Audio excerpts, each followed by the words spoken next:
গীতার চ্যানেলে আপনাকে স্বাগত।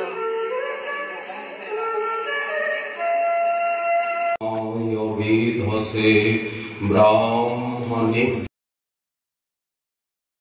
নমস্কৃত্য ধর্মান বক্ষে সনাতনান নারায়ণং নমস্কৃত্য নরং চৈব নরোত্তমং দেবীং সরস্বতীং ব্যাসং ততো জয়মুদীরয়ে জয় রূপ সনাতন ভট্ট রঘুনাথ শ্রীজীব গোপাল ভট্ট দাস রঘুনাথ এই ছয় গোসাইর করিচরণ বন্দন যাহা হইতে বিঘ্ন নাশয় অভীষ্ট পূরণ দুর্গমে পথিমেন্ধস্য স্খলৎপাদগতির্মুমুঃ সকৃপা যষ্ঠিদানেন সন্ত সন্ত্যবলম্বনম।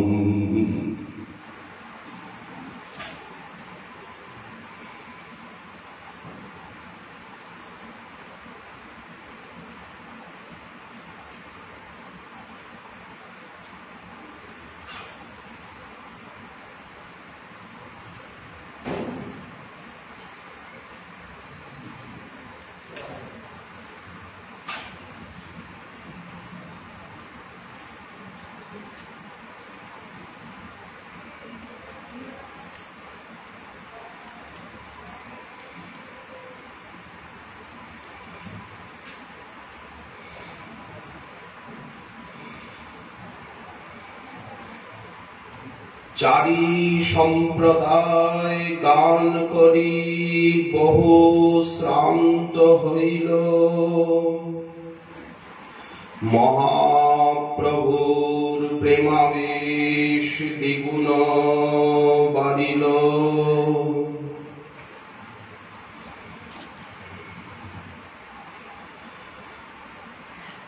রাধা প্রেমাবেশে প্রভু হইলা সেই মূর্তি, নিত্যানন্দ দূরে দেখি করিলেন স্তুতি। নিত্যানন্দ দেখিয়া প্রভুর ভাবাবেশ, নিকটে নাই সে কিছু রহে দূরদেশ।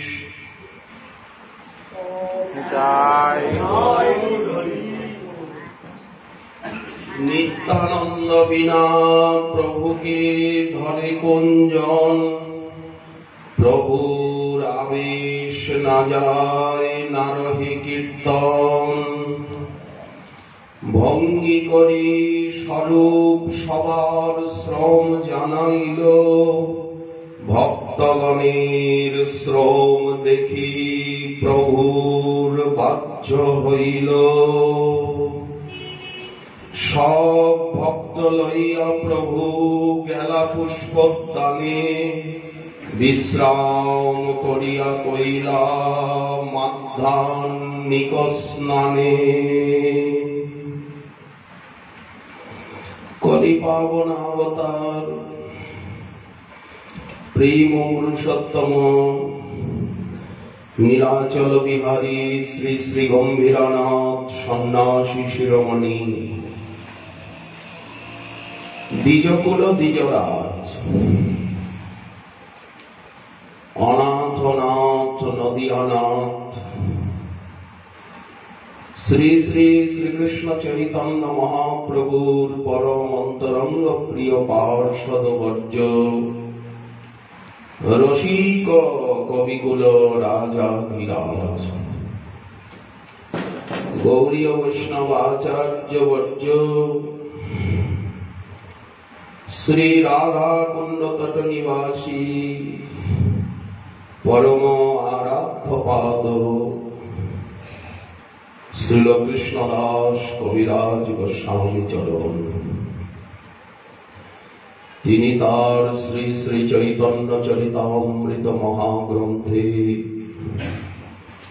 মধ্য ব্রজলীলা চতুর্দশ পরিচ্ছেদে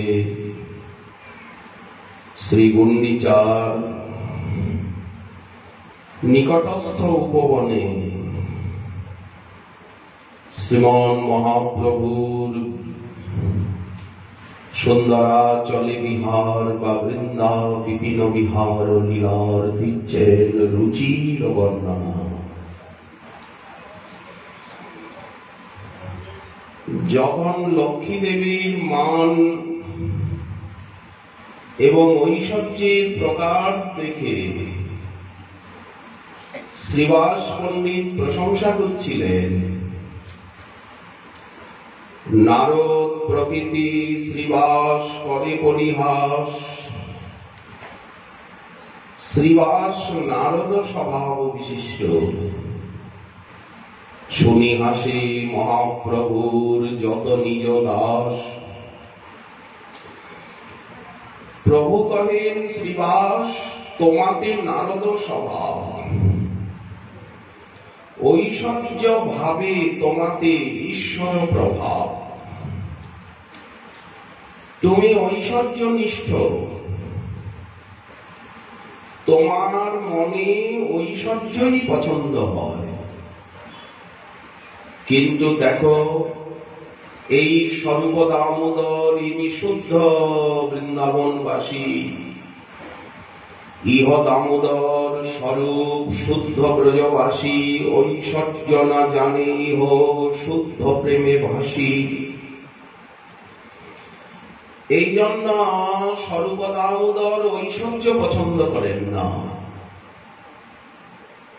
স্বরূপ কহে শ্রীবাস শুনো সাবধানে, বৃন্দাবন সম্পদ তোমার নাহি পরে মনে। বৃন্দাবনে সাহজীব যে সম্পদ সিন্ধু, দ্বারকা বৈকুণ্ঠ সম্পদ তার এক বিন্দু। কোথায় বৃন্দাবনের সম্পত্তি আর কোথায় বৈকুণ্ঠ দ্বারকা? তুমি বিন্দুর সঙ্গে সিন্ধুর তুলনা করছো শ্রীবাস। তুমি কমলা দেবীর প্রশংসা করছো ঐশ্বর্যে। তুমি কি ভাগবতী ব্রহ্মমোহন লীলা শ্রবণ করনি? তুমি কি ব্রহ্ম সংহিতা গ্রন্থরাজ অধ্যয়ন করনি শ্রীবাস? পরম পুরুষোত্তম স্বয়ং ভগবান এই শ্রী বৃন্দাবন মহারাজস্থলী ছাড়া সাক্ষাৎ মন্মথ রূপে রসঘন মোহন মূর্তি বিচিত্র কেলি উল্লসিত এই আনন্দ চিন্ময় সদুজ্জ্বল বিগ্রহ রূপে তাকে আর কোথাও কোন ধামে কোন স্থানে পাওয়া যায় না। একমাত্র এই নিভৃত নবনিকুঞ্জ বিহনে এই কালিন্দী পরিণাঙ্গন প্রণয়ী রাস রস রসি রাধা চরণ বিলোরিত রুচির শিখণ্ড, রাধারানীর কুচ কুমকুমে রঞ্জিত গাত্র, রাধারানীর বক্ষস্থিত উজ্জ্বল মহেন্দ্র মণিদান, পরম পুরুষোত্তম স্বয়ং ভগবান কৃষ্ণ যাহা শ্রী বৃন্দাবন ধাম পুষ্প ফল বিনা কেহ নামাগে অন্ন ধন, অনন্ত কাম ধেনু তাহা ফিরে বনে বনে, দুগ্ধ মাত্র দেন কেহ নামাগে অন্ন ধনে। সহজ লোকের কথা যাহা দিব্য গীত, সহজ গমন করে জয়ীছে পুরুষোত্তম রসিক শেখর রসরাজ অখিল রত্নময় মূরতি। রসঘন মোহন মন্দির। আর মন কোথায় যায় না, অন্যত্র না চলে মন। মহাপ্রভুর চরণ ছাড়া, রাধারানীর চরণ ছাড়া মন আর আগায় না। অন্যত্র না চলে মন, যেন দরিদ্রের হেম। পতিব্রতা স্ত্রীলোকের পতি, পতি ছাড়া পতিব্রতার মন আর এগোয় না। এগোলো কি? কুষ্টি বিপ্রের রমণীর মন এগোলো কি? সেখানে তো ব্রহ্মা, মহাদেব, বিষ্ণু তিনি এসে গেলেন। অনসূয়া দেবীর মন এগোলো কি? তার পাতিব্রত্যে সন্তুষ্ট হয়ে ব্রহ্মা, মহাদেব, বিষ্ণু এসে গেলেন, মা বলে সম্বোধন করলেন। ওনার মনকে হরণ করতে পারলেন না। তখন লজ্জিত হয়ে তিন দেবাদিদেব, মহাদেব, আদিদেব, প্রজাপতিপতি মা বলে সম্বোধন করলেন। পরীক্ষা করতে এসেছিলেন। যখন মা বলে সম্বোধন করলেন, তখন অত্রি ঘরণী অনসূয়া দেবভূতি নন্দিনী, দেবভূতি দেবীর কন্যাই কর্দম কন্যা অনসূয়া। 9 কন্যার ভিতরে কপিল দেবের দিদি এরা সব। তো অনসূয়া করলেন কি, কমণ্ডলুতে জল নিয়ে আর 3 দেবতার গায়ে ছিটিয়ে দিলেন। পরীক্ষা করতে সেইখানে নাটক করছো, এখন মা মা বলছো। সঙ্গে সঙ্গে 3 দেবতা ছোট ছোট বাচ্চা হয়ে গেল। দেখুন পাতিব্রত্যের কত শক্তি। এটা কি মনের মানসিক একাগ্রতা ছাড়া তো আর কিছু না। পাতিব্রত্য বলতে কি মানসিক একাগ্রতা, আর কিছু না। সাধন জগতে যা কিছু ঘটছে, ঘটমান, এর মূলে রয়েছে মানসিক একাগ্রতা। মনটাকে এইভাবে সাধক তৈরি করেছেন। সাধিকা মনকে এইভাবে তৈরি করেছিলেন যে মন আর এগোবেই না। যখন জল ছিটিয়ে দিয়েছেন, ছোট ছোট বাচ্চা হয়ে গেছেন আদিদেব, আদি পুরুষ, মহাদেব আর প্রজাপতিপতি। তখন সেই শিশুত্রয়কে দেখে অনসূয়া দেবীর অন্তরে বাৎসল্য জেগেছে। উনি 3টে শিশুকে কোলে নিয়ে নিলেন, আদর করছেন। ব্রহ্মা, বিষ্ণু, মহাদেবকে এসেছিল পরীক্ষা করতে। এখন সতীর কাছে জব্দ হয়ে শিশু হয়ে কোলে উঠে গেছে। তো মা স্নেহরসে কর্দম নন্দিনী স্নেহরসে 3 দেবকে একেবারে সিক্ত করে দিলেন। মা মা মা। যেমন দেবকী তার 6টি পুত্রকে নিয়ে আদর করছেন দ্বারকা লীলায়। শ্রীকৃষ্ণ 6টি পুত্রকে এনে দিলেন সুতলের থেকে, তখন দেবকী একবারে 6টি পুত্রকে কোলে নিয়ে আর আদর করছেন। শ্রীকৃষ্ণ দাঁড়িয়ে দাঁড়িয়ে দেখছেন দ্বারকা নাচ। তো তখন শ্রী বিষ্ণু বললেন, 3 দেবতাই বলে উঠলেন, মা জগৎজননী, আমরা তোমার পুত্র হব। পরীক্ষা করতে এসে ঠাকুর কিরকম পরাজিত, আমরা তোমার পুত্র হব। খানিকক্ষণের জন্য তোমাকে মা বলে তোমার কোলে উঠে তৃপ্ত হতে পারলাম না। তখন ব্রহ্মা বলছেন, আমার অংশে অমৃতময় চন্দ্রমা জন্ম নেবে, আমি চন্দ্রমা হয়ে জন্ম নেব মা তোমার গর্ভে।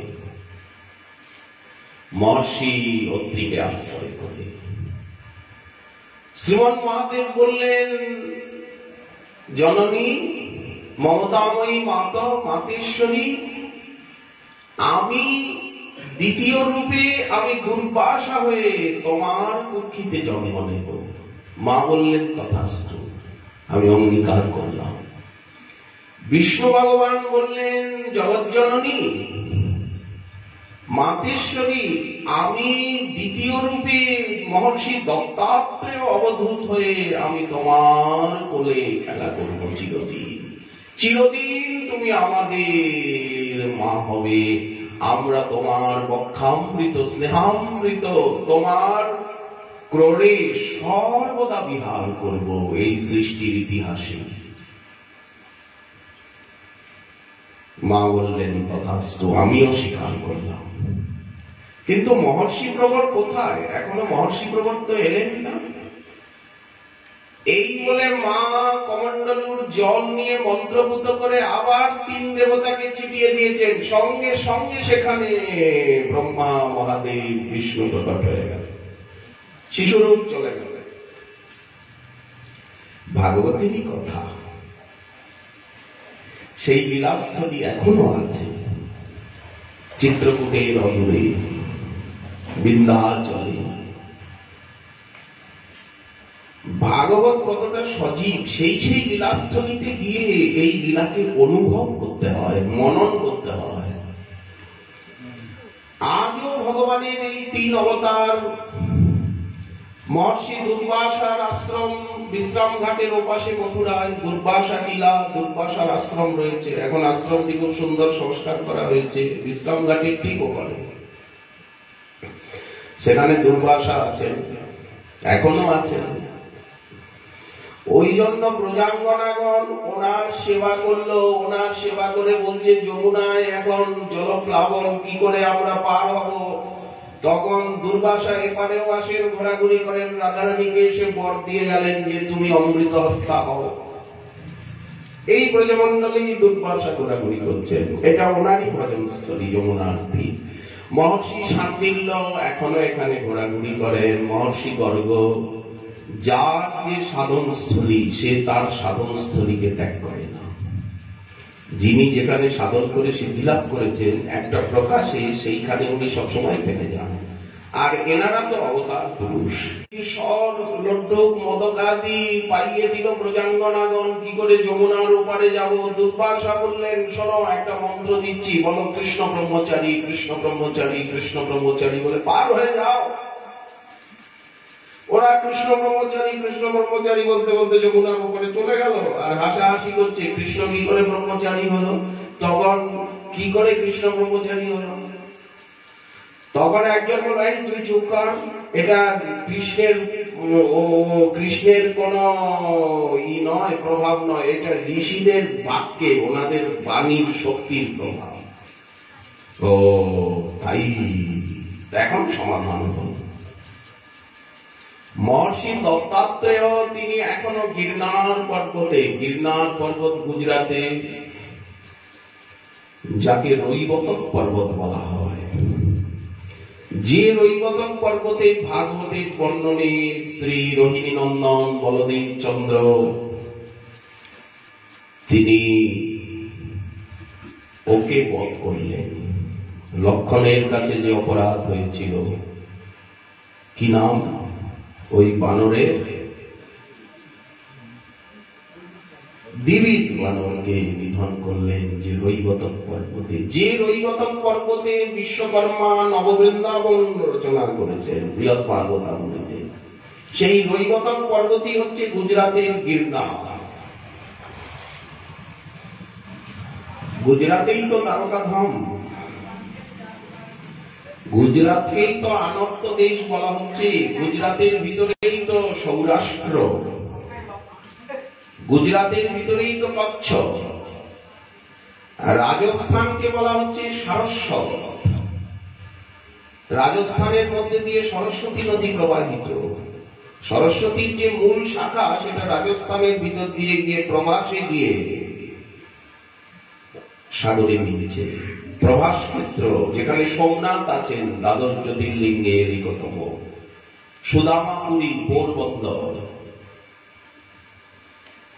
তো এই যে লীলাস্থলীগুলি, গুজরাতেই তো তারকা ধাম, কচ্ছ, কচ্ছ কি রণ, সেই কচ্ছের ভিতরেই সিন্ধু নদ এসে আরব সাগরে মিশেছে। এই সিন্ধু নদীর সঙ্গেই মিলিত হয়েছে স্বতন্ত্র, বিপাশা, চন্দ্রভাগা, 5টি নদী, যা সরস্বতী নদীরই ধারা। এই পঞ্চনদীর দেশ বলে এই ভূখণ্ডকে পাঞ্জাব বলা হয়। সরস্বতী নদী আগে গিয়ে 5টা ধারায় বিভক্ত হয়ে এই ভূখণ্ডকে আপ্লাবিত করে সিন্ধু নদে একটা ধারায় মিশে গেছে, একটা ধারা রাজস্থানের ভিতরে প্রবেশ করেছে, গুজরাট হয়ে একটা ধারা রাজস্থানের ভিতরে প্রবেশ করেছে। কারণ গুজরাতে বিন্দু সরোবর, সেইখানেই সরস্বতী নদীর কূলেই বিন্দু সরোবর। সেই জায়গায় গিয়ে সেই স্থানগুলিকে দেখে সেই লীলার অনুধ্যানে যারা অনুভূতির রাজ্যে বিচরণ করবেন, তারা সার্থক ঋষিত্ব অর্জন করবেন। এই জন্য ভাগবতী শ্রীকৃষ্ণ যখন হস্তিনাপুরের থেকে দ্বারকায় যাচ্ছেন, অনেক দিন পরে পরীক্ষিতকে বাঁচিয়ে, তখন যে পথের বিবরণ দেওয়া হয়েছে, কোন পথে দ্বারকানাথ যাচ্ছেন দ্বারকায়, তার ভিতরে এই সব স্থান আসছে। আমরা ভূগোলে চলে গেছি।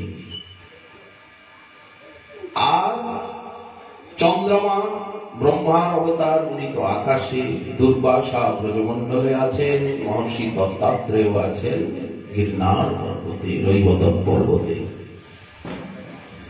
একটা জায়গায় গিয়ে মন অন্ত হয়ে যাওয়ার নামই হচ্ছে একান্ত হওয়া। অন্যত্র না চলে মন, অধিব্রতা স্ত্রীলোকের পতি, লুবধ ভ্রমরা যেন, চকর চন্দ্রিকা তেন।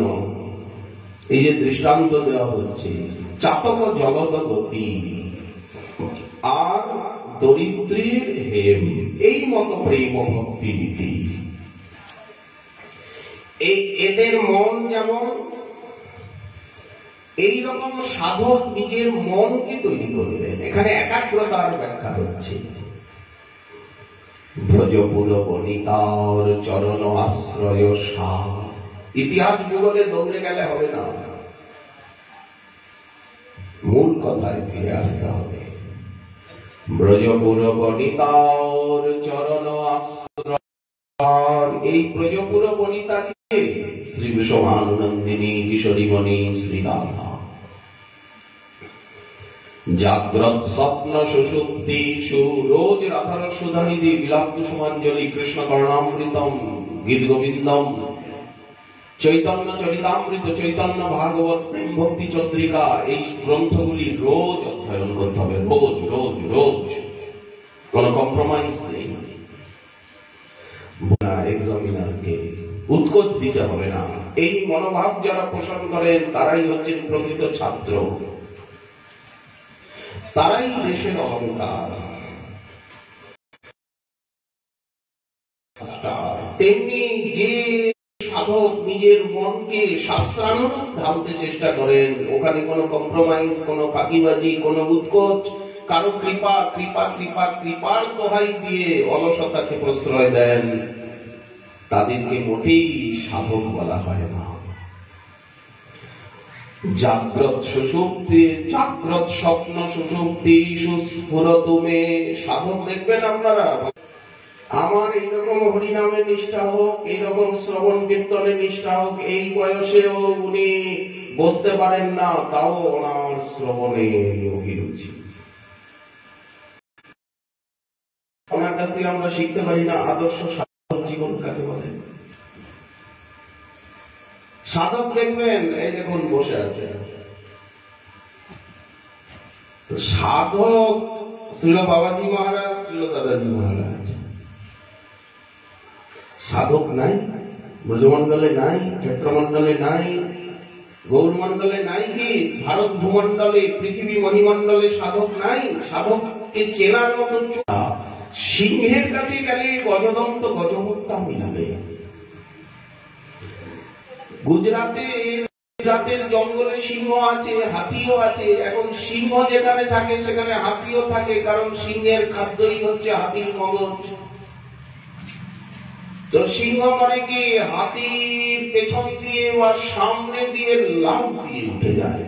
হাতি যতই সুর নাচা করুক আর এরকম করছে বাচ্চা কাচ্চা নিয়ে, কিন্তু সিংহ অতর্কিতে লাফ দিয়ে এই সামনে দিয়েও লাফ দিয়ে উঠতে পারে। একেবারে সে খন্ডাচলের জঙ্গলে গাছের উপরে দোতলা তেতলা সমান মাচা করে সেইখানে শিকারীরা থাকে। যদিও একবার বুঝতে পারে উঠতে, কিন্তু এমনিও যদি বুঝতে পারে না যে এখানে আছে কি ওকে গুলি চালিয়েছে, তখন ও লাফ দিয়ে গিয়ে একেবারে মাচায় উঠে টেনে টেনে চলে যাবে। এত উঁচুতেও লাভ দিতে পারে। তো ঠিক তেমনি সিংহ যে বনে আছে সেই বনে যদি ঘোরা যায় তাহলে দেখা যাবে যে হাতি পড়ে আছে। সিংহের ভবনে গেলে গজমুক্তা মেলে, হাতির দাঁত মেলে। আর কুকুর যেখানে আছে, যদি কুকুর ভবনে যায় তাহলে শুকনো হাড় মিলবে। কুকুরগুলো কি করে, শুকনো হাড় কোথায় কমে পচা গলা হাড়, সেই হাড়গুলোর কোথার থেকে কুড়িয়ে এনে কুকুর করে কি ওইটাই চাপতে থাকে, ওইটাই মুখে করে নিয়ে আনন্দ।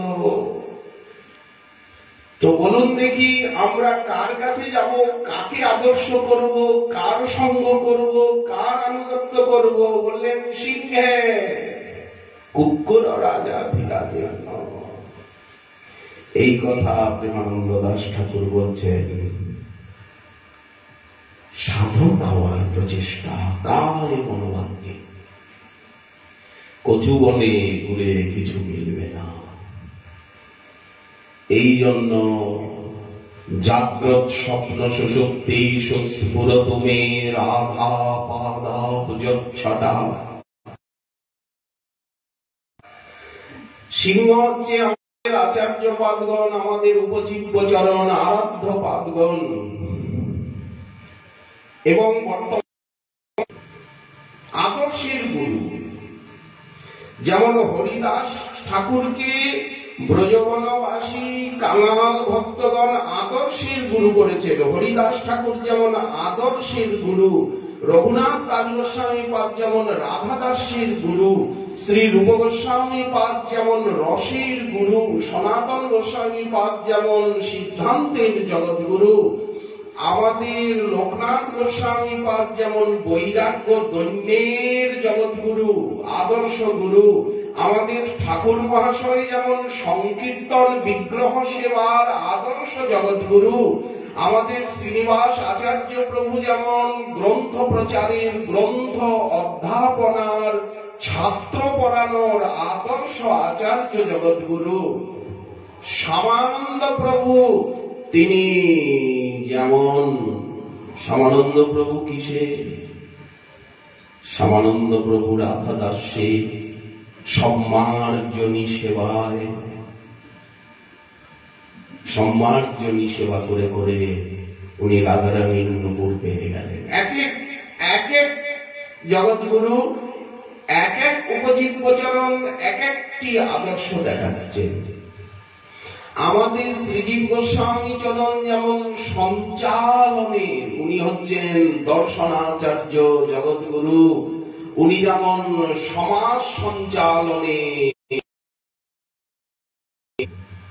সারা জীবনে শিষ্য করলেন না।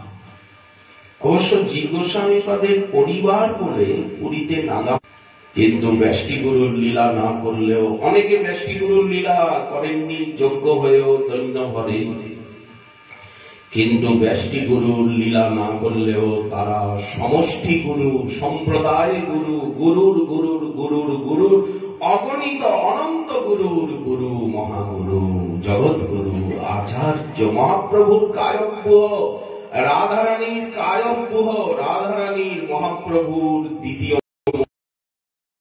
দ্বৈত স্বরূপ, সহজাত রূপ, নিজান রূপ, এক রূপ, সবিলাস রূপ। কবি কর্ণপুর বললেন কিনা রূপ গোস্বামী পাদকে, শ্রীচৈতন্য মনোভীষ্ট স্থাপক। তো এই জন্য তাদের বাণীর সঙ্গই হচ্ছে তাদের সঙ্গ। দেখুন কিরকম বর্ণনা। সকলের সঙ্গে আছেন কুমার ভট্টবাসী ভক্তগণ। এখন তো শ্রীবাস কুমার ভট্টে নিবাস করেন, হালি শহরে নিবাস করেন। হাবেলি শহর, হালি শহর নয়, এর হাবেলি। হাবেলি মানে বড় বড় বাড়ি। সেই হাবেলিতে ভরা শহর, এই জন্য হাবেলি শহরের থেকে হালি শহর। ইতিহাস রয়েছে, 24 পরগনার ইতিহাস রয়েছে, নদিয়া জেলার ইতিহাস, প্রত্যেকটা ডিস্ট্রিক্টের পৃথক পৃথক ইতিহাস রয়েছে। সে শুনিল রাধা প্রেমের মহিমা, সুন্দরের লীলা এর একমাত্র স্বরূপই বর্ণন করতে পারে। সেই রসাবেশে প্রভু নৃত্য আরম্ভিলা। রাধারানীর কথা স্বরূপ আর রামানন্দ রায় ছাড়া এতটা গভীরে গিয়ে আর কেউ বলতে পারেন না। রসাবেশে প্রভুর নৃত্য আর স্বরূপের গান। এখানে রসাবেশ বলতে রাধা ভাবা। অন্যেরা গাইবে কি? মূল গায়ক না গাইলে কি অন্যেরা গাইতে পারে? এখানে অনেক গায়ক রয়েছে, গোবিন্দ ঘোষ, বাসুদেব ঘোষ, মাধব ঘোষ, 3 জনের গানে প্রভু। চট্টগ্রামের মুকুন্দ দত্ত রয়েছেন কৃষ্ণের গায়ন অদ্বৈত সভায় নদিয়ার যিনি গায়ক। বাসুদেব দত্ত গান জানেন, কুলিগ্রামবাসীও জানে, খণ্ডবাসীও জানে, সবাই কীর্তন জানে। এখানে সংকীর্তন সম্রাট নিতাই চাঁদ রয়েছেন। গৌর মহিমণ্ডল মহেন্দ্র, নিতাই চাঁদকে বলা হয় গৌরমণ্ডল মহেন্দ্র, পুরো গৌর। 2 কাকা গুরু। তো আচ্ছা, কাকা গুরুদের সামনে রাধারানীর সঙ্গে শ্যামসুন্দরের যে সেই শৃঙ্গার, একটু কাকা গুরুরা থাকলে একটু অসুবিধা আছে। এই জন্য নিত্যানন্দ প্রভু একটু আড়াল হয়ে গেছে, একটু দূরে সরে গেছেন। দাস্য সখ্য বাৎসল্য অব্দি ঠিক আছে, কিন্তু এখানে যদি ব্রহ্মানন্দ ভারতী পরমানন্দ পুরী এসে যায়, তো মহাপ্রভুর যে রাধা ভাব এবং রাধারানীর সঙ্গে যে লীলার আস্বাদন করছেন সেটা ওনার, অথচ সেখানের থেকে সব লক্ষ্য করছেন বয়স্ক এরা। শ্রীবাস পণ্ডিতকেও মহাপ্রভু দণ্ডবোধ করেন, বলেন যে তুমি তো আমার পিতার সখা। আর অদ্বৈত প্রভুকে কি বলেন? অদ্বৈত প্রভুকে বলেন, যখন আমি জন্ম নিলাম শুনেই তো তুমি আমার জন্য বস্ত্র অলঙ্কার আভূষণ সব সীতা ঠাকুরানীর হাত দিয়ে অদ্বৈত প্রভু আগেই সব অলঙ্কার পাঠিয়ে দিয়েছেন। বস্ত্র অলঙ্কার পেটারি ভরিয়া সঙ্গে লইয়া দাসী চেরি। গান শোনান নিয়ম। ক্ষণদা গীত চিন্তামণি, গীত গোবিন্দ, প্রেম ভক্তি চন্দ্রিকার কিছু পদ প্রাচীন মুখে এইভাবে গাইতে আমরা শুনেছি। বিহাগরা কীর্তন, রাত্রিবেলা নিদ্রা যাওয়ার আগে ভজন শ্রমের বিশ্রাম। ভজনে শ্রম হয়, ভজনে তো আনন্দই, ভজনেই তো আনন্দ, বাকি তো সব শ্রম। কিন্তু ভজন সারাদিন ভজন শ্রমের, রাত 3টা থেকে এই যে ভজন শ্রম, সেই ভজনের মুখে শুনেই তো এই জ্ঞানটা এসেছে।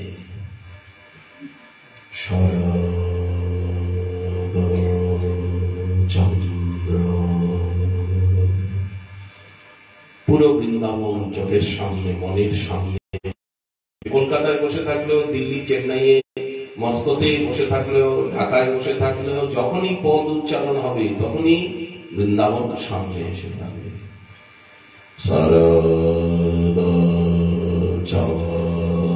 আকাশে চাঁদ দেখা যাবে, ধাম যেখানে ধামকে স্মরণ করা যাবে সেখানে ধাম প্রকট হয়ে যাবে।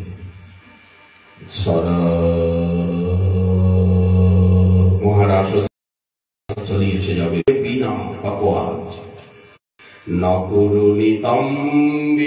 এখানে অনেক সঙ্গীতবিদ আছেন, ওই জন্য আমি আমার গর্ধব কণ্ঠকে এখানে নিন্দিত করতে চাই না। ভাঙা কাশের মতো গলাকে, গর্ধব কণ্ঠকে এখানে আমি নিজের কণ্ঠকে নিজে নিন্দা করতে চাই না।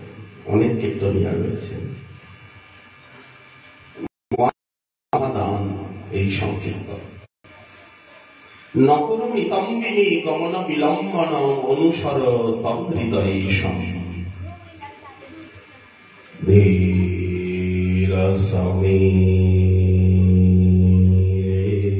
আচ্ছা বলুন তো, রাত 10:30 11টায় যদি আপনি এই সুর বাজতে আরম্ভ করেন, মনে মনে এই জগতে এইসব জিনিস নেওয়ার লোক নাই।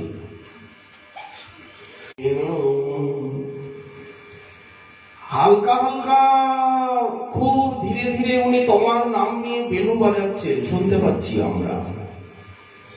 বব মনুতে ননুতে তনু সঙ্গত পবন চলিতম পীরে